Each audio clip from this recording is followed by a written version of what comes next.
Hi ನಮಸ್ತೆ welcome back to my YouTube channel Shri topics. ನಾನು ನಿಮ್ಮ ಪ್ರೀತಿಯ ಜಯಶ್ರೀ. ಶನಿವಾರ ಮತ್ತೆ ಭಾನುವಾರದ 2 ದಿನದ್ದು ಕಂಪ್ಲೀಟ್ ವ್ಲಾಗ್ ಇರುತ್ತೆ. ಶನಿವಾರ ಹಾಸ್ಪಿಟಲ್ಗೆ ಹೋಗ್ಬೇಕಿತ್ತು, ಅದಕ್ಕೋಸ್ಕರ ಹಂಗೆ ಹಾಸ್ಪಿಟಲ್ಗೆ ಹೋಗೋಣ ಅಂತ ರೆಡಿ ಆದ್ವಿ. ಎಲ್ಲರೂ ಹುಡುಗರು ಬಂದಿದ್ರು, ಮನೆ ಹತ್ರ ಮಕ್ಳುಗಳು. ಅವ್ರನ್ನ ಕರ್ಕೊಂಡು ಹೋಗ್ಬೇಕಿತ್ತು ಆಕ್ಚುಲಿ ಆಗಿ. ಪುನರ್ ಎಷ್ಟು ದಿನ ಆಯ್ತು ನಮ್ಮ ಮನೆಗೆ ಬಂದು? ನಿಮ್ಮ ಪಾಪ ಹೆಂಗಿದ್ದಳ? ಅವರು ಬರ್ತಿದ್ರು ಯಾವಾಗ್ಲೂನು. ಇವತ್ತು ಸಾಟರ್ಡೆ ಆಗಿರೋದ್ರಿಂದ, ಕ್ರಿಕೆಟ್ ಕೋಚ್ ಇರೋದ್ರಿಂದ ಇಲ್ಲ ಬರಲ್ಲ, ನಾವು ಅಲ್ಲಿ ಇರ್ತೀವಿ ಅಂತ ಅನೀಶ್ ಮಮ್ಮಿ ಟೈಮ್ ಆಗೋದ್ರೆ ಕೋಚಿಂಗ್ ಮಿಸ್ ಆಗುತ್ತೆ ಅಂತ ಸರಿ ಅಂದ್ಬಿಟ್ಟು ಅಲ್ಲಿ ಬಿಟ್ಬಿಟ್ಟು ಹೋಗೋಣ ಅಂತ ಅವ್ನ್ ಕಿಟ್ ಎಲ್ಲ ತಗೊಂಡಿದ್ದಾನೆ. ಇನ್ನ ಗಣೇಶಂಗ್ ಒಂದು ಹೂವು ಇಟ್ಟು ನಮಸ್ಕಾರ ಮಾಡ್ಕೊಂಡು ಹೊರಟ್ವಿ. ಆಚೆಗಡೆ ಓಡ್ಬೇಕಂದ್ರೆ ಗಣೇಶಂದ ಆಶೀರ್ವಾದ ಇರ್ಬೇಕಲ್ವಾ. ಹಾಕೊಳ್ಳೋ ಇಲ್ಲಿ ಚೆನ್ನಾಗಿ ಕಾಣಿಸ್ತೀಯ ಪುನರ್. ಓಹ್ ನಿಜ ಚೆನ್ನಾಗಿ ಕಾಣಿಸ್ತೀಯ, ಯಾಕೋ. ಆಮೇಲೆ ಅವ್ರು ಬರ್ತಡೇ ಚೆರಿ ಬರ್ತಡೇಲಿ ಹಿಂಗ್ ನಿಂತವನೆ. ಬರ್ತಡೇ ಅವ್ರ ತಂಗಿ ಬರ್ತಡೇ ಹಂಗ್ ಮಾಡ್ತಾ ಇರ್ಬೇಕಾದ್ರೆ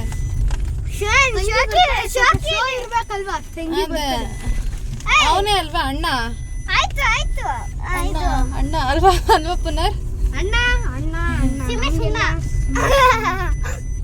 ಫುಲ್ಲು ನಿನ್ ತಂಗಿ ಬರ್ತಡೇಲಿ ಚೆನ್ನಾಗಿ ಕಾಣ್ತಿದೆ ಕಣ ಪುನರ್ ನೀನು. ನಾನು ನೋಡಿದ್ ನಿಜ ಚೆನ್ನಾಗಿ ಕಾಣಿಸ್ತಿದ್ದೆ.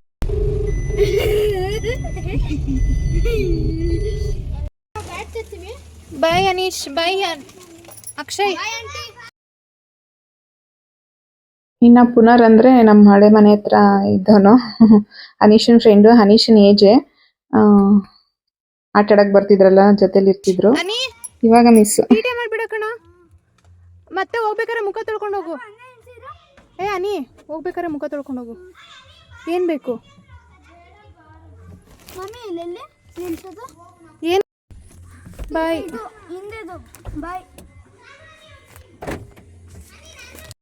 ಯಾವಾಗ್ಲೂ ನಾವು ಬರ್ತೀವಿ ಅಂತ ಬಂದ್ಬಿಡೋರು. ಈ ಸತಿ ಮಾತ್ರ ಇಲ್ಲ, ನಾವು ಕ್ರಿಕೆಟ್ಗೆ ಹೋಗ್ಬೇಕು ಅಂತ ಟೈಮ್ ಆಗೋಗುತ್ತೆ ಅಂತ ಅಲ್ಲೇ ಇದ್ರು. ಈ ಸತಿ ಬೇಗನೆ ಆಯ್ತು, ಆದ್ರೆ ಯಾವಾಗ್ಲೂ ಲೇಟ್ ಆಗ್ತಿತ್ತು.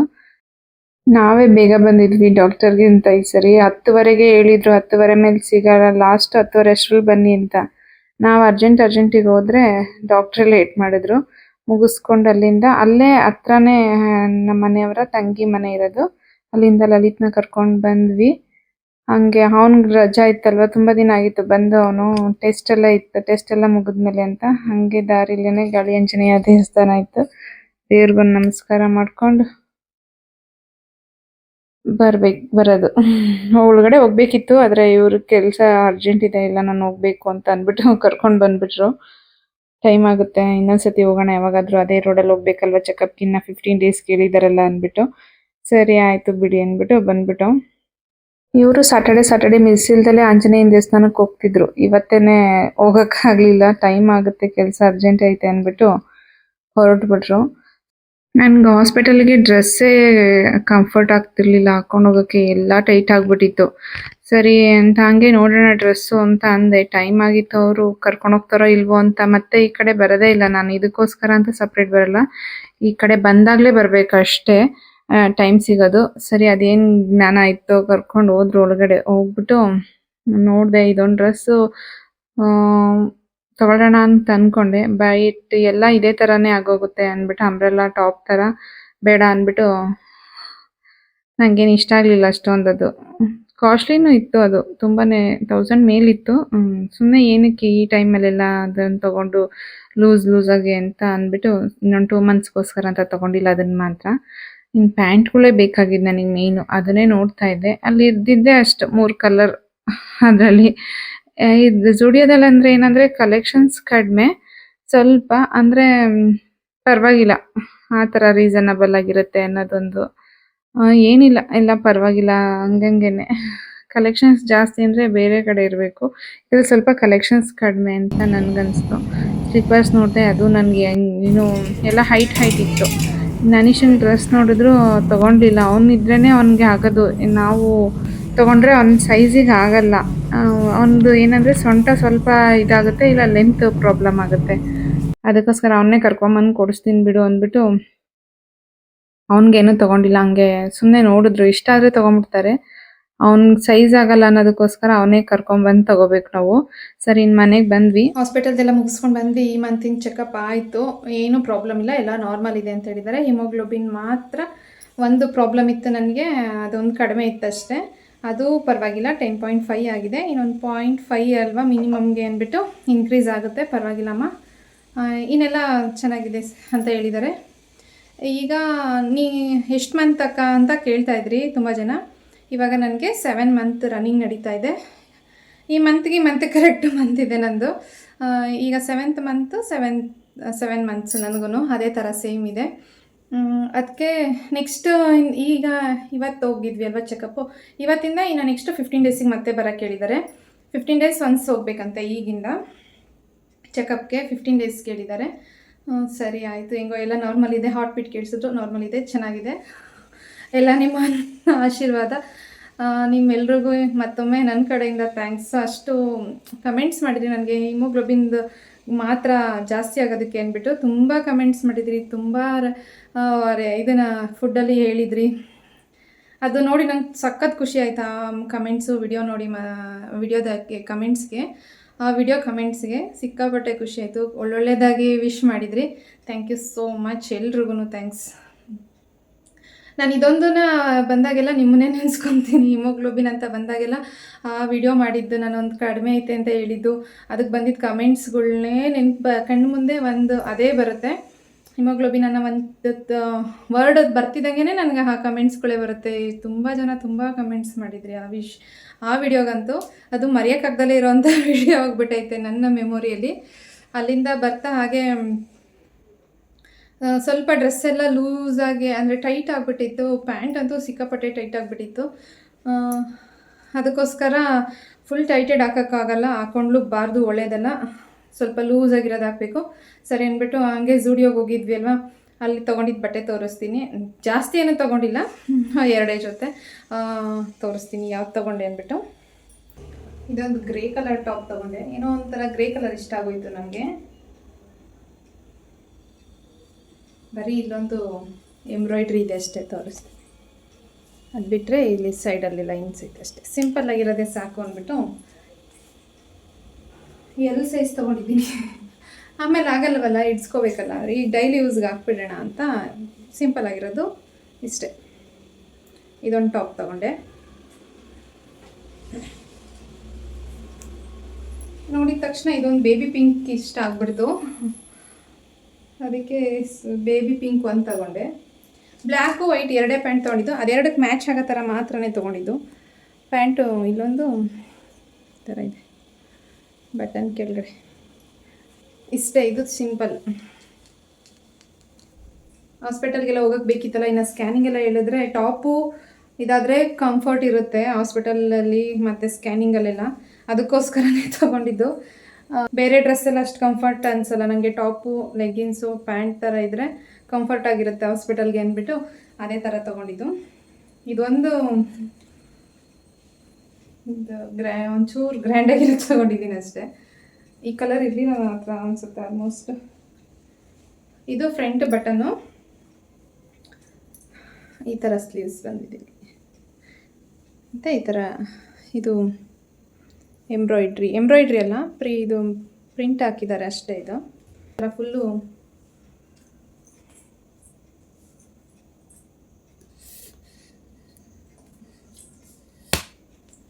ಈ ಥರ ಇದೆ. ಮಧ್ಯ ಬಟನ್ ಓಪನ್ ಇದೆ, ಫ್ರಂಟ್ ಫುಲ್ಲು ಬಟನ್ನು, ಇಲ್ಲೊಂದು ಸ್ವಲ್ಪ ಓಪನ್. ಈ ಥರ ಪ್ಯಾಟ್ರನ್. ಇದೊಂದು ಕಲರ್ ತೊಗೊಂಡೆ. ಗ್ರೀನ್ ಕಲರ್ ಒಂದಿತ್ತು, ಈ ಥರ ಪರ್ಪಲ್ ಕಲರ್ ಒಂದಿತ್ತು ಅನಿಸುತ್ತೆ. ನಾನು ಬೇಡ ಅಂದ್ಬಿಟ್ಟು ಈ ಕಲರ್ ತೊಗೊಂಡೆ. ಈ ಕಲರ್ ಇರಲಿಲ್ಲ ಅಂದ್ಬಿಟ್ಟು ಒಂಥರ ಈ ಕಲರ್ ಏನೋ ಇಷ್ಟ ಆಯಿತು ನನಗೆ ಅಲ್ಲಿ ನೋಡಿದ್ದಾಗ. 3 ಟಾಪ್ ತೊಗೊಂಡೆ. ಇವೆರಡು black and white. Relax pant ಇದು. ಅದರಲ್ಲಿ ಫಿಟ್ಟು, ಸ್ಟ್ರೈಟ್ ಕಟ್ಟು ಆ ಥರ ಎಲ್ಲ ಇರುತ್ತೆ. ನಾನು ರಿಲ್ಯಾಕ್ಸ್ದೇ ತೊಗೊಂಡೆ. ಅದು ಸ್ವಲ್ಪ ನನಗೆ ಪ್ಯಾಂಟ್ದೇ ಪ್ರಾಬ್ಲಮ್ ಆಗ್ತಾ ಇತ್ತಿದ್ದು, ಫುಲ್ ಟೈಟ್ ಆಗಿಬಿಟ್ಟಿತ್ತು ಹೊಟ್ಟೆ ಹತ್ರ. ಅದಕ್ಕೆ ಅಂದ್ಬಿಟ್ಟು ರಿಲ್ಯಾಕ್ಸ್ ಅಂತ ಅಂದ್ಬಿಟ್ಟು ಈ ಥರ ಕೆಳಗಡೆ ಒಂದು ಎಂಬ್ರಾಯ್ಡ್ರಿ ಬಂದಿರುತ್ತೆ ಅಷ್ಟೇ. ಇದು ಬ್ಲ್ಯಾಕ್ಗೆ. ಇದು ಮಾಮೂಲಿ ಪಲ್ಲೋಸ ಥರನೇ ಪ್ರಿಂಟ್. ಎರಡರಲ್ಲಿ ಬ್ಲ್ಯಾಕ್ ವೈಟು ಮ್ಯಾಚ್ ಮಾಡ್ಕೊಂಡು ಹಾಕೊಬೋದಲ್ವ, ಸಾಕು ಅಂದ್ಬಿಟ್ಟು ಸುಮ್ಮನೆ ಏನಕ್ಕೆ ಈ ಟೈಮಲ್ಲಿ ಇನ್ವೆಸ್ಟ್ ಮಾಡೋದು, ಚೆನ್ನಾಗಿರಲ್ಲ. ಇನ್ನೆಷ್ಟು ಅಮ್ಮಮ್ಮ ಅಂದರೆ 2 ತಿಂಗಳು 3 ತಿಂಗಳು ಅಷ್ಟೇ. ಆಮೇಲೆ ನಮ್ಮ ಸೈಜ್ ಯಾವ ಸೈಜ್ ಆಗುತ್ತೆ ನೋಡ್ಕೊಂಡು ತೊಗೊಳ್ಳೋಣ. ಈಗಲೇ ಯಾಕೆ ಬಟ್ಟೆಗೆ ಇನ್ವೆಸ್ಟ್ ಮಾಡೋದು ಅಂತ ನಾನು ಜಾಸ್ತಿ ತೊಗೊಳಕ್ಕೆ ಹೋಗಿಲ್ಲ. ಡೈಲಿ ಯೂಸಿಗೆ ಲಾಸ್ಟ್ ಟೈಮ್ ತೋರಿಸಿದ್ದ ಬಟ್ಟೆ ಅಷ್ಟೇ. ಅಷ್ಟು ಬಿಟ್ಟರೆ ಇವು 3 ಟಾಪು 2 ಪ್ಯಾಂಟು ಹಾಸ್ಪಿಟಲ್ಗೆ ಅಂತ. ಇನ್ನು ಮನೆ ತಾವು ಡೈಲಿ ಯೂಸಿಗೆ ಇದಾವಲ್ಲ, ಸಾಕು. ನೆಕ್ಸ್ಟು ಪಾಪು ಎಲ್ಲ ಆಗಿ ನಾನು ಇನ್ನೇ ಯಾವ ಸೈಜಿಗೆ ಬರ್ತೀನಿ ನೋಡಿಕೊಂಡು ಬೇಕಂದರೆ ಇನ್ವೆಸ್ಟ್ ಮಾಡಿದ್ರೆ ಬೆಸ್ಟು, ಯೂಸ್ ಮಾಡ್ಬೋದು. ಇದನ್ನೆಲ್ಲ ಮತ್ತೆ ಸೈಜ್ ಇಡಿಸಿದ್ರೆ ಅದು ಲೆಂತ್ ಹೋಗುತ್ತೆ, ಏನೋ ಒಂದು ಪ್ರಾಬ್ಲಮ್ಮು ಸರಿ ಬರಲ್ಲ ಅಂದ್ಬಿಟ್ಟು ಇವಾಗ ಜಾಸ್ತಿ ನಾನೇನು ಬಟ್ಟೆಗೆ ಇನ್ವೆಸ್ಟ್ ಮಾಡಿಲ್ಲ, ತೊಗೊಂಡು ಇಲ್ಲ. ಸಾಕು ಅಂದ್ಬಿಟ್ಟು 2 ಪ್ಯಾಂಟು 3 ಟಾಪ್ ಸಾಕು ನನಗೆ. ಹಾಸ್ಪಿಟಲ್ಗೆ ಹೋಗೋಕ್ಕೆ ಮಾತ್ರ ಬೇಕಿತ್ತು ಅಂತ ಅದರಲ್ಲೇ ಮೇಂಟೈನ್ ಆಗುತ್ತೆ. ಇನ್ನೊಂದು 2 ಮಂತ್ಸ್ ಅಮ್ಮಮ್ಮ ಅಂದರೆ ಅಷ್ಟೆ ಅಂದ್ಬಿಟ್ಟು ಆಗಸ್ಟು, ಸೆಪ್ಟೆಂಬರ್, ಅಕ್ಟೋಬರಿಗೆ ನನಗೆ ಡೇಟ್ ಕೊಟ್ಟಿರೋದು ಅಂತ. ಇಷ್ಟು ಮಾತ್ರ ತೊಗೊಂಡು ಮನೆಗೆ ಬಂದ್ವಿ. ಬಂದಮೇಲೆ ನಾನು ಸ್ವಲ್ಪ ರಿಲ್ಯಾಕ್ಸ್ ಆಗಿ ಊಟ ಮಾಡಿ ಸ್ವಲ್ಪ ಹೊತ್ತು ರೆಸ್ಟ್ ಮಾಡಿ, ಅವರು ಇನ್ನು ಫ್ಯಾಕ್ಟ್ರಿ ಕಡೆ ಹೋದರು. ನಾನು ಒಂದು ಸ್ವಲ್ಪ ಹೊತ್ತು ರಿಲ್ಯಾಕ್ಸ್ ಮಾಡಿ ಮತ್ತೆ ವಿಡಿಯೋ ಸ್ಟಾರ್ಟ್ ಮಾಡಿದ್ದೀನಿ, ವ್ಲಾಗ್ ಸ್ಟಾರ್ಟ್ ಮಾಡ್ಕೊಂಡಿದ್ದೀನಿ. ಈಗ ಅಡುಗೆ ಮಾಡಬೇಕು. ಸಂಜೆ ಮಕ್ಕಳೆಲ್ಲ ಇಲ್ಲಿಗೆ ಊಟಕ್ಕೆ ಬರ್ತಾರೆ. ಅಡುಗೆ ಮಾಡೋದೊಂದು ಕೆಲಸ ಐತೆ. ಅದ್ರ ಜೊತೆಗೆ ಡ್ರೈ ಫ್ರೂಟ್ಸ್ ಲಡ್ಡು ಮಾಡ್ಕೋಬೇಕಿತ್ತು. ಎಲ್ಲ ಕಟ್ ಮಾಡಿಟ್ಟಿದ್ದೀನಿ, ಲಡ್ಡು ಒಂದು ಮಾಡಬೇಕು, ಅದೊಂದು ಮಾಡ್ಕೊತೀನಿ. ಲಾಸ್ಟ್ ಟೈಮ್ ಮಾಡಿದ್ದೆ ಡ್ರೈ ಫ್ರೂಟ್ಸ್ ಲಡ್ಡು, ಬಟ್ ಅದು ಇದು ಗೋಂದು ಅಂತಾರಲ್ಲ ಅಂಟು, ಅದಾಕಿ ಮಾಡಿರಲಿಲ್ಲ ನಾನು. ಬೆಲ್ಲದ ಪಾಕ ತಕ್ಕೊಂಡು ಉಂಡೆ ಕಟ್ಕೊಂಡಿದ್ದೆ. ಈ ಸತಿ ಬಾದಾಮ್ ಗೋಂದು ಹಾಕೋಣ, ಅದು ಒಳ್ಳೆಯದು ಮೂಳೆಗೆ ಎಲ್ಲ ತುಂಬ ಒಳ್ಳೇದಂತೆ. ಅಂಟುಂಡೆ ಅಂತ ಮಾಡ್ತಾರೆ ಅದರಲ್ಲಿ. ಅದಕ್ಕೋಸ್ಕರ ಈ ಸತಿ ಅದ್ರಲ್ಲಿ ಮಾಡ್ಕೊಳ್ಳೋಣ ಅಂತ. ಚೇಂಜ್ ಇರಬೇಕು, ಒಂದೇ ಥರ ಇರಬಾರ್ದಲ್ವ. ಅದು ಒಂಥರ ಟೈಪ್ ಹೂವು ಆದರೆ ಇದೊಂದು ಥರ ಟೇಸ್ಟು ಫುಡ್ಡು ಚೇಂಜ್ ಆಗುತ್ತಲ್ಲ ಅಂತ ಅಂದ್ಬಿಟ್ಟು ಈ ಥರ ಮಾಡ್ಕೊತಾ ಇದ್ದೀನಿ ಈ ಸತಿ. ಅದನ್ನು ಹಾಕ್ಬಿಟ್ಟು ಮಾಡ್ತಾಯಿದ್ದೀನಿ. ಅದನ್ನು ಹೆಂಗೆ ಮಾಡೋದು ಅಂತ ನಿಮ್ಮ ಜೊತೆ ಶೇರ್ ಮಾಡ್ಕೊತೀನಿ ಬನ್ನಿ. ಇದಕ್ಕೆ ಇಲ್ಲಿ ಎಲ್ಲ ಥರದ ಡ್ರೈ ಫ್ರೂಟ್ಸ್ನ ಸಣ್ಣ ಕಟ್ ಮಾಡಿ ಹಚ್ಚಿಟ್ಟಿದ್ದೀನಿ. ಆಮೇಲೆ ಸ್ವಲ್ಪ ಕೊಬ್ಬರಿ ತುರ್ಕೊಂಡಿದ್ದೀನಿ. ಸ್ವಲ್ಪ ಅಂದರೆ ಸ್ವಲ್ಪ ಜಾಸ್ತಿನೇ ತೊಗೊಂಡಿದ್ದೀನಿ. ಕೊಬ್ಬರಿ ಅಂತೂ ತುಂಬ ಒಳ್ಳೆಯದು, ಈ ಟೈಮಲ್ಲಿ ತೊಗೊಬೇಕು. ಮತ್ತು ಇದು ಗೋಂದು ತೊಗೊಂಡಿದ್ದೀನಿ, ಬಾದಾಮ್ ಗೋಂದು. ಆದರೆ ಅಂಟು ಇದು ಗೋಂದು ಅಂದರೆ ನೆನೆಸಿದ್ರೆ ಬೇರೆ ಇದು ಆಗುತ್ತೆ, ಆ ಗೋಂದು ಬೇರೆ ಈ ಗೋಂದು ಬೇರೆ. ಇದು ಸ್ವೀಟ್ಗೆ ಹಾಕೋಂಥದ್ದು. ಮತ್ತು ಡೇಟ್ಸ್ನ ಕಟ್ ಮಾಡಿಬಿಟ್ಟು ಖರ್ಜೂರನ ಇಷ್ಟು ತೊಗೊಂಡಿದ್ದೀನಿ, ಅದನ್ನು ಹಂಗೆ ಎತ್ತಿಟ್ಕೊಂಡಿದ್ದೀನಿ.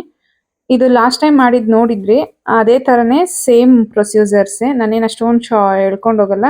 ಮತ್ತು ಎಲ್ಲ ಒಂದೊಂದು ಹಿಡಿಯಷ್ಟು ನನ್ನ ಕೈಯಲ್ಲಿ ಅಳತೆ ಸಮನಾಗಿ ಸೀಡ್ಸ್ಗಳನ್ನ ತೊಗೊಂಡಿದ್ದೀನಿ. Pumpkin seeds, sunflower seeds, water melon seeds ಮತ್ತು ಅಗಸೆ ಬೀಜ, ಇದಿಷ್ಟು ತೊಗೊಂಡಿದ್ದೀನಿ. ಇದಿಷ್ಟನ್ನು ಬಾಣಲಿಗೆ ತುಪ್ಪ ಹಾಕ್ಬಿಟ್ಟು ಹುರ್ಕೊಂಬಿಡೋದು ಚೆನ್ನಾಗಿ, ಡ್ರೈ ಫ್ರೂಟ್ಸ್ ಮತ್ತು ಸೀಡ್ಸ್ನ. ಅದೇ ಥರನೇ ಸೇಮ್ ಪ್ರೊಸೀಜರ್ಸು.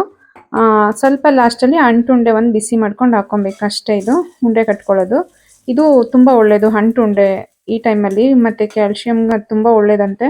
ಮೂಳೆಗಳಿಗೆ ಸ್ಟ್ರೆಂತ್ಗೆ ತುಂಬ ಒಳ್ಳೆಯದು ಅಂತ ಅಂತಾರೆ, ಸೊಂಟಕ್ಕೆ ಮತ್ತು ಮೂಳೆಗಳಿಗೆಲ್ಲ. ಸರಿ, ಅದನ್ನು ಒಂದು ಮಾಡ್ಕೊಳ್ಳೋಣ ಈ ಸರಿ. ಲಾಸ್ಟ್ ಟೈಮ್ ಅದು ಹಾಕಿರಲಿಲ್ಲ ಅಂದ್ಬಿಟ್ಟು ಈ ಸತಿ ತೊಗೊಂಡು ಬಂದು ಆ ಥರ ಮಾಡ್ಕೊಂಡೆ. ಫುಲ್ ಖಾಲಿಯಾಗಿ ಹೋಗಿತ್ತು ನಾನು ಲಾಸ್ಟ್ ಟೈಮ್ ಮಾಡ್ಕೊಂಡಿದ್ದು. ಡ್ರೈ ಫ್ರೂಟ್ಸ್ ಉಂಡೆ ಇದ್ದರೆ ಬೆಸ್ಟು. ನಾನು ಡ್ರೈ ಫ್ರೂಟ್ಸ್ ತಿಂದೆ, ಇಲ್ಲಾಂದರೆ ಹಸಿ ತಿನ್ನೋಕ್ಕೆ ವಾಲ್ನಟ್ ತಿನ್ನೋಕ್ಕೂ ಆಗಲ್ಲ. ದ್ರಾಕ್ಷಿ ಇನ್ನೆಷ್ಟು ತಿನ್ನೋಕ್ಕಾಗುತ್ತೆ, ಬ್ಲ್ಯಾಕ್ ದ್ರಾಕ್ಷಿ ತುಂಬ ಒಳ್ಳೆಯದು, ಅದನ್ನು ತಿನ್ನೋಕ್ಕಾಗಲ್ಲ. ಬಾದಾಮಿನೂ ಅಷ್ಟೇ, ನೆನೆಸಿ ಒಂದು 2-3 ತಿನ್ಬೋದು ಅಷ್ಟೇ ನೆನೆಸಿರೋದನ್ನ. 10 ಹೇಳಿದರು ಡಾಕ್ಟ್ರು ನನಗೆ ಇರಬೇಕಂದ್ರೆ. ಅದನ್ನೂ ತಿನ್ನೋಕ್ಕಾಗಲ್ಲ, ಅದನ್ನೂ ತಿಂದಿಲ್ಲ ನಾನು. ಈ ಥರ ಉಂಡೆ ಮಾಡಿಕೊಂಡ್ರೆ ಅವಾಗವಾಗ ನನಗೆ ಯಾವಾಗ ಏನಾದರೂ ತಿನ್ನಬೇಕು ಅನಿಸಿದಾಗ ತೊಗೊಂಡು ತಿಂದುಬಿಡ್ತೀನಿ. ಇನ್ನು ಡೇಟ್ಸ್ ಮತ್ತು ಕೊಬ್ಬರಿನ ಮಿಕ್ಸಿಗಾದರೂ ಹಾಕ್ಬಿಟ್ಟು ನೀವು ಹಾಕೊಬೋದು. ಅದು ಫುಲ್ ಮೆತ್ತಗೆ ಇತ್ತು ಅಂದ್ಬಿಟ್ಟು ನಾನು ಹಾಗೆ ಡೈರೆಕ್ಟ್ ಹಾಕ್ಕೊಂಬಿಟ್ಟಿದ್ದೀನಿ ಬಾಣಲಿಗೆ. ಹಾಕ್ಬಿಟ್ಟು ಇವೆರಡನ್ನೂ ಚೆನ್ನಾಗಿ ಮಿಕ್ಸ್ ಮಾಡ್ಕೊಂಬಿಡೋದು. ಎಣ್ಣೆಯಲ್ಲಿ ತುಪ್ಪದಲ್ಲಿ ಸ್ವಲ್ಪ ಫ್ರೈ ಆಗಬೇಕು, ಎಣ್ಣೆ ಯೂಸ್ ಮಾಡಬಾರ್ದು, ಸಾರಿ, ತುಪ್ಪ ಹಾಕ್ಕೊಬೇಕು. ತುಪ್ಪ ಬೆಸ್ಟು ಇದಕ್ಕೆ. ಬೆಲ್ಲನೂ ಹಾಕ್ಕೊಬೋದು, ಏನಾಗಲ್ಲ, ಸ್ವೀಟ್ನೆಸ್ ಚೆನ್ನಾಗಿರುತ್ತೆ. ಮತ್ತು ಬಾದಾಮ್ ಗೋಂದನ್ನ ಎಣ್ಣೆಯಲ್ಲಿ ತುಪ್ಪದಲ್ಲಿ ಫ್ರೈ ಮಾಡ್ಕೊಂಡಿದ್ನಲ್ಲ, ಸಾರಿ, ಅದನ್ನು ಮಿಕ್ಸಿ ಬಟ್ಲಿಗೆ ಹಾಕ್ಕೊಂಡು ಚೆನ್ನಾಗಿ ಗ್ರೈಂಡ್ ಮಾಡಿಕೊಂಡು ಇದಕ್ಕೆ ಹಾಕ್ಕೊಂಡು ಇದ್ರ ಜೊತೆಗೆ ಡ್ರೈ ಫ್ರೂಟ್ಸ್ ಎಲ್ಲ ಹಾಕ್ಬಿಟ್ಟು ಚೆನ್ನಾಗಿ ಮಿಕ್ಸ್ ಮಾಡೋದಷ್ಟೇ. ಇದು ಬೇಗ ಆಗೋಗುತ್ತೆ.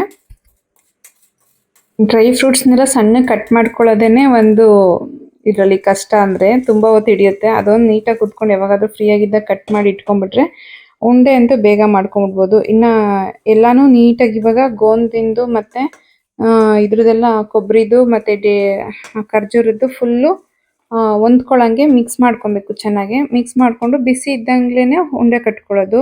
ನನ್ನ ಕೈ ಅಂತೂ ಬಿಸಿ ತಡೀಲೇ ಇಲ್ಲ, ತುಂಬ ಬಿಸಿ ಇತ್ತು. ಫುಲ್ ರೆಡ್ ಆಗೋಯ್ತು. ನಾನು ಒಂದು 3 4 ಮಾಡಿಕೊಂಡು ಆಮೇಲೆ ಸ್ವಲ್ಪ ಆರಿಸ್ಕೊಂಡೆ ಮಾಡಿಕೊಂಡೆ, ಆಗಲಿಲ್ಲ ತಡೆಯೋಕ್ಕೆ. ಇನ್ನು ಅಡುಗೆ ಬೇರೆ ಮಾಡಬೇಕಿತ್ತು, ಟೈಮ್ ಆಗಿಬಿಡುತ್ತಲ್ಲ ಅಂದ್ಬಿಟ್ಟು ಬೇಗ ಬೇಗ ಸ್ವಲ್ಪ ಆರಿಸ್ಕೊಂಡೆ ಕಟ್ಕೊಂಡೆ. ಈ ಥರ ಬರುತ್ತೆ. ಟೇಸ್ಟ್ ಚೆನ್ನಾಗಿರುತ್ತೆ ಮತ್ತು ಮಾಡ್ಕೊಂಡು ತುಂಬ ಒಳ್ಳೆಯದು ತಿನ್ನೋದಕ್ಕೆ. ಇನ್ನು ಇದು ಸಂಡೇ ವ್ಲಾಗು. ಇಷ್ಟೊತ್ತಿಗೆಲ್ಲ ಹನೀಶ್ ಎದ್ದು ರೆಡಿಯಾಗಿ ಹೊರಡಬೇಕಿತ್ತು, ಇನ್ನೂ ಮಲಗಿದ್ದಾನೆ ನೋಡಿದ್ರೆ. ಸರಿ, ಅವನ್ನ ಎಬ್ಬಿಸ್ಬಿಟ್ಟು ರೆಡಿ ಮಾಡಿ ಕಳಿಸ್ಬೇಕು. ಹಾಗೆ ಮಾರ್ನಿಂಗು ಬರ್ಡ್ಸ್ ಎಲ್ಲದಕ್ಕೂ ಸೌಂಡು ಚೆನ್ನಾಗಿತ್ತಂತ ಹಾಗೆ ರೆಕಾರ್ಡ್ ಮಾಡಿಕೊಂಡೆ. ಗುಡ್ ಮಾರ್ನಿಂಗ್, ಹ್ಯಾಪಿ ಸಂಡೇ ಎಲ್ರಿಗೂ.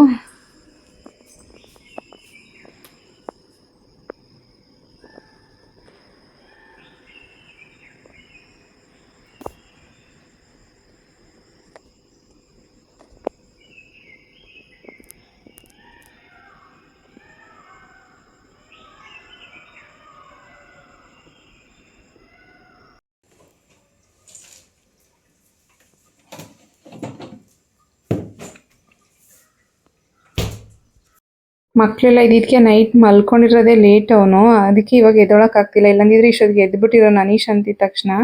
ಸರಿ, ಬಿಸಿನೀರಿಗೆ ಒಂದು ಸ್ವಲ್ಪ ಇದು ಮಾಡಿದ್ದೆ, ಏನೋ ಆಮ್ಲ ಅದು ಕ್ಯಾಂಡಿ ಥರ ಈ ಥರ ಮಾಡ್ಕೊಂಡು ಇಟ್ಬಿಟ್ಟಿದ್ದೀನಿ ಫ್ರಿಜ್ಜಲ್ಲಿ. ಬಿಸಿನೀರಿಗೆ ಹಾಕಿ ಕೊಟ್ಬಿಟ್ರೆ ಈಸಿ ಆಗುತ್ತಲ್ವ, ಬೆಳಗ್ಗೆ ಹೊತ್ತು ಮಾಡೋಕ್ಕಾಗಲ್ಲ. ನನಗೂ ಸರಿ ಹೋಗುತ್ತೆ. ಒಂದಿನ ಬಿಟ್ಟು ಒಂದಿನ ನಾನು ಕುಡ್ಕೊತೀನಿ. ನಮ್ಮ ಮನೆಯವರು ಡೈಲಿ, ನನ್ನ ಮಗನಿಗೂ ಡೈಲಿ ಕೊಡ್ತೀನಿ. ತುಂಬ ಒಳ್ಳೇದದು.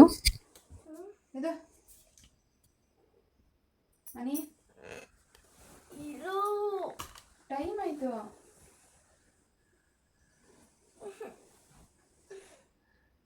ಟೈಮ್ ಆಯ್ತಿದೆ ಮೊನ್ನೆ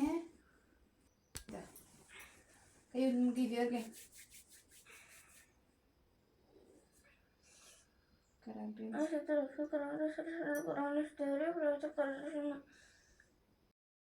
ಅಲ್ಲಿ ಶಾರ್ಟ್ ಕೊಡ್ತಾರಂತೆ, ಸ್ವಲ್ಪ ಬ್ರೇಕ್ ಕೊಟ್ಟಾಗ ತಿನ್ನಲಿ ಅಂದ್ಬಿಟ್ಟು ಕುಕುಂಬರ್ ಮತ್ತು ಕ್ಯಾರೆಟ್ ಹಾಕ್ಕೊಟ್ಟೆ. ಅವನಿಗೆ ಅರ್ಜೆಂಟ್, ಎದ್ದೇಳೋ ತನಕ ಅಷ್ಟೇ ಎಷ್ಟು ಅರ್ಜೆಂಟ್ ಮಾಡ್ತಾನೆ ಗೊತ್ತಾ. ಎದ್ಮೇಲೆ ನಮ್ಮೇಲೆ ಇದು ಮಾಡ್ತಾನೆ, ಟೈಮ್ ಆಯಿತು ಅಂತ. ಈ ಮೊದಲಾಗಿದ್ರೆ ಸಂಡೇ ಏನು ಮುಂಚೆಗೆ ಹೇಳ್ಬಿಟ್ಟಿರೋನು, ಫ್ರೈಡೇನೆ ನಾಳೆ ಸ್ಯಾಟರ್ಡೇ ಸ್ಕೂಲ್ ಇಲ್ಲ, ಸಂಡೇ ಮಲ್ಕೊತೀನಪ್ಪ ನಾನು ಎದ್ದೇಳಲ್ಲ, ಎಬ್ಬಿಸ್ಬೇಡಿ ಅಂತ. ಇವಾಗ ಏನಿಲ್ಲ, ಅವನೇ ಎದ್ದು ಬಿಡ್ತಾನೆ. ಅವ್ರವ್ರಿಗೆ ಇಷ್ಟ ಬಂದಿದ್ದು ಕೆಲಸ ಆದರೆ ಈ ಥರನೇ ಬೇಗ ಎದ್ಬಿಡ್ತಾರೆ. ಇನ್ನು ಅವರು ಬಿಟ್ಬಿಟ್ಟು ಬರೋಕ್ಕೆ ಹೋದರು. ಅಲ್ಲಿಂದ ಚಿನ್ಮಯ್ಯನೂ ಅಕ್ಷಯನೂ ಕರ್ಕೊಂಡು ಹೋಗಬೇಕು, ಟೈಮ್ ಆಗೋಗೈತೆ ಅಂತ. ಸರಿ, ನಮ್ಮ ಮನೇಲಿ ಎಣ್ಣೆ ಖಾಲಿ ಆಗಿತ್ತು, ನಾವು ಗಾಣದಿಂದ ತೊಗೊಂಡು ಬರೋದು. ಅದು ತೊಗೊಂಡು ಬರ್ತೀನಿ ಹಂಗೆ ಬರಬೇಕಾದ್ರೆ ಓಪನ್ ಆಗಿದ್ರೆ ಅಂತ ಅಂದ್ಬಿಟ್ಟು ಹೇಳಿದರು. ಸರಿ, ಇದನ್ನು ತೊಳೆದಿಟ್ಬಿಡೋಣ ಎಣ್ಣೆ ಕ್ಯಾನು, ಇಲ್ಲಾಂದರೆ ಇದು ಸ್ಮೆಲ್ ಬರುತ್ತೆ, ಇದಕ್ಕೆ ಹಾಕೋಬಾರ್ದು. ಮತ್ತು ತಂದಿದ ತಕ್ಷಣ ಸ್ಟೀಲ್ಗೆ ಹಾಕೋಕೆ ಹೇಳ್ತಾರೆ, ಪ್ಲಾಸ್ಟಿಕಲ್ಲಿ ಅದರಲ್ಲಿ ಇಡಬಾರ್ದು ಅಂತ. ಅಲ್ಲಿಂದ ಪ್ಲಾಸ್ಟಿಕ್ ಇದರಲ್ಲಿ ಕೊಟ್ಟು ಕಳಿಸ್ತಾರೆ. ಸ್ಟೀಲಿನ ತೊಗೊಂಡೋದ್ರು ಅದಕ್ಕೆ ಕೊಡಲ್ಲ, ತೂಕ ಇದು ಬರುತ್ತೆ ಅಂದ್ಬಿಟ್ಟು. ಅವರು ಒಂದು ಪ್ಲಾಸ್ಟಿಕ್ ಒಂದು ಬಾಟ್ಲು ಕೊಡ್ತಾರೆ, ಅದರಲ್ಲಿ ತೊಗೊಂಡು ಬಂದು ಇದ್ರೊಳಗಡೆ ಹಾಕ್ಕೊಬೇಕು. ಸರಿ, ತೊಳೆದಿಟ್ಬಿಡೋಣ ಅಂದ್ಬಿಟ್ಟು ತೊಳೆದಿಟ್ಕೊತಾ ಇದ್ದೀನಿ, ಇಲ್ಲಾಂದರೆ ಸ್ಮೆಲ್ ಬರುತ್ತೆ ಅಂತ. ಇದನ್ನು ಫಸ್ಟ್ 2 ಸತಿ ತೊಳೆದಿದ್ದೀನಿ ನಾನು. ಆಮೇಲೆ ಬಿಸಿನೀರು ಹಾಕಿ 1 ಸತಿ ತೊಳೆದ್ಬಿಟ್ಟು ಗಾಳಿ ಬಿಸಿಲಿಗೆ ಇಟ್ಬಿಟ್ರೆ ನೀಟಾಗಿ ಸ್ಮೆಲ್ಲು, ಗಾಳಿಗೆಲ್ಲ ಸ್ಮೆಲ್ಲು, ಒಳಗಡೆ ಎಣ್ಣೆ ಸ್ಮೆಲ್ ಇರುತ್ತೆ, ಅದೆಲ್ಲ ಹೋಗಿ ಚೆನ್ನಾಗಿರುತ್ತೆ. ಮತ್ತು ಫ್ರೆಶ್ ಆಗಿರುತ್ತೆ ಎಣ್ಣೆನ. ತಂದಮೇಲೆ ನೋಡಿ ಈ ಥರ ಬಗ್ಸಿ ಎತ್ತಿಟ್ಕೊಂಡ್ಬಿಡ್ಬೇಕು. ಇವ್ರಿಗೆ ಸಿಗೋದೇ ಸಂಡೇ ಒಂದು ಫ್ರೀಯಾಗಿ, ಮತ್ತು ಆವತ್ತೇ ಎಲ್ಲ ತಂದುಕೊಟ್ರೇನೆ ಅಲ್ವಾ. ಹೋಗಿ ತಗೊಂಡು ಬಂದರು, ಹಂಗೆ ಅವರೇ ಬಗ್ಸ್ಬಿಟ್ರು. ತೊಳೆದಿಟ್ಟಿದ್ನಲ್ಲ ಹಾರ್ಕೊಂಡಿತ್ತು, ನೀರೇನು ಇರಲಿಲ್ಲ. ನೀರಿರಬಾರ್ದು, ನೀರಿದ್ರೆ ಎಣ್ಣೆ ಹಾಳಾಗ್ಬಿಡುತ್ತೆ ಅಷ್ಟೇ. ನೀಟಾಗಿ ಒಣ್ಕೊಂಡಿರ್ಬೇಕು. ಅಕಸ್ಮಾತ್ ನೀರಿದ್ರೆ ಒಣ ಬಟ್ಟೆಲಿ ಒರೆಸ್ಬಿಟ್ಟು ಎಣ್ಣೆ ಹಾಕಿ ಎತ್ತಿಟ್ಕೋಬೇಕು. ಈ ಥರದ್ದು ಕ್ಯಾನ್ ಕೊಡ್ತಾರೆ, ಕ್ಯಾನಲ್ಲಿ ತೊಗೊಂಡು ಬರಬೇಕು. ಸ್ವಂತ ಅಂದರೆ ನಾವೇ ತೊಗೊಂಡು ಮನೇಲಿ ಮಡಿಕೊಂಡಿದ್ದೀವಿ ಕ್ಯಾನ್ನ, ಇಲ್ಲಾಂದರೆ ಹೋದಾಗೆಲ್ಲ ಕ್ಯಾನಿಗೆ ಬೇರೆ ಎಕ್ಸ್ಟ್ರಾ ಚಾರ್ಜ್ ಮಾಡ್ತಾರೆ, ಅದಕ್ಕೋಸ್ಕರ. ಒಂದು 5 ಲೀಟ್ರ್ ಕ್ಯಾನ್ ತೊಗೊಂಬಂದುಬಿಟ್ರೆ ನಾವು ಮಾಡ್ದಂಗೆ ಬೋಂಡ ಅದೆಲ್ಲ ಜಾಸ್ತಿ ಮಾಡಿದ್ರೆ ಬರಲ್ಲ, ಇಲ್ಲಾಂದರೆ 2 ಮಂತ್ಸ್ ಬರುತ್ತೆ. ಇದರಲ್ಲಿ ಕಬಾಬ್ ಮಾಡೋಂಗಿಲ್ಲ ಹೇಳ್ಬೇಕಂದ್ರೆ, ಅದಕ್ಕೆ ಸಪ್ರೇಟ್ ಎಣ್ಣೆ ತಗೊಂಡು ಬಂದೇ ಮಾಡ್ಕೊಬೇಕು, ಈ ಎಣ್ಣೆಲಿ ಮಾಡೋಂಗಿಲ್ಲ. ಅಲ್ಲಿ ಅಪ್ಪಂಗೆ ಕೊಡು, ತೆಗ್ದಿಡು ಒಳಗಡೆ, ಅದೇನು ಸೌದೋಗಲ್ಲ. ಅದೇ ಸೌದೋಗಂತಾರೆ ಆಡ್ತಾನೆ.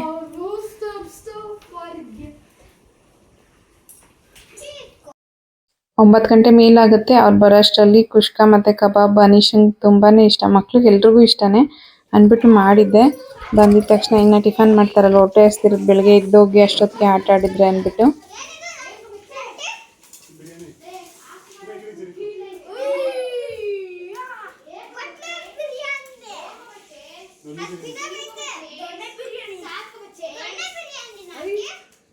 ಬರೀ ಕುಷ್ಕ ರೈಸ್ ಕಣಪ್ಪ. ಅದರಲ್ಲಿ ಚಿಕನ್ ಪೀಸ್ ಏನೂ ಇರಲ್ಲ, ಬರೀ ರೈಸ್. ಸುವರ್ಣಗಿದ್ದೆ ಇದ್ದಂಗೆ ಐತಿ ಇದು.